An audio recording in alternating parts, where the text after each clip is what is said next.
আসসালামু আলাইকুম ভিউয়ার্স, আশা করি সকলেই ভালো আছেন। এখানে সরপুঁটি সিলভার মাছের রেনু করলাম। তো 2 মাস পর আমি খ্যাপ দিলাম, খ্যাপ দিয়ে দেখলাম মাছ কীরকম হয়েছে। তো আমি আবার এক পুকুরে ট্রান্সফার করব এখন। তো কিভাবে মাছ পরিচর্যা করা লাগে, তো অবশ্যই ভিডিওটা দেখবেন। কিভাবে গুরুত্বপূর্ণ আলোচনা করা হবে আজকে। তো আমরা যারা মাছ চাষে যুক্ত আছি, যারা আমরা মাছ চাষ করতে আসছি, তারা সব সময় প্রতিনিয়ত একে অপরের পাশে থাকবেন। কিভাবে মাছ চাষ করলে লাভজনক হয়, কিভাবে মাছ চাষ করলে 2 টাকা ইনকাম হয়, ওই ফর্মুলাই আমরা জানবো। তো আশা করি সবাই রেনু চাষ করুন, রেনু চাষের সফলতা নিশ্চিত। তো বড় বড় মাছ চাষ করুন, মাছ চাষের সফলতা নিশ্চিত। তো আমরা কিভাবে মাছ চাষ করতে হয়, প্রথমত আমরা পুকুর সেচ দিব। সেচ দেওয়ার পরে পুকুর 2-3 দিন রোদ্রে শুকাবো। 2-3 দিন পর রোদ্রে শুকানোর পর আমরা কি করব, চুন প্রয়োগ করব। চুন প্রতি শতাংশে 1 কেজি হারে চুন ব্যবহার করব। প্রতি হারে 1 কেজি হারে চুন ব্যবহার করার পর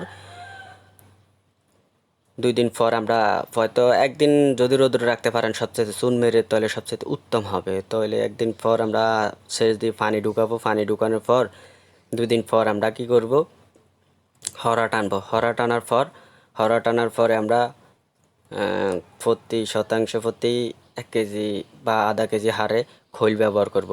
খৈল 2 দিন ভিজিয়ে পুকুরে মারতে হবে। তারপর 2 দিন পর, খৈল মারার 2 দিন পরে হরা ঠেলে দেবেন। হরা টানার পর উপরের তলস্থলে একটা গ্যাস থাকবে, গ্যাসটা দূর করে দেওয়ার জন্য তো অবশ্যই আপনারা দোকানে গেলে, কীটনাশকের দোকানেও গেলে বলে, ভাই গ্যাস দমন করার জন্য কি ওষুধ প্রয়োগ করতে হবে, গ্যাসটা ওষুধ আইনা আপনারা গ্যাস ওষুধ কী করবেন, পুকুরে মারবেন। মারার পর 2 দিন পর, 3 দিন পর থেকে আপনি কি করবেন, 3 দিন পর আপনি সমিতিয়ন ব্যবহার করবেন। প্রতি শতাংশ প্রতি হারে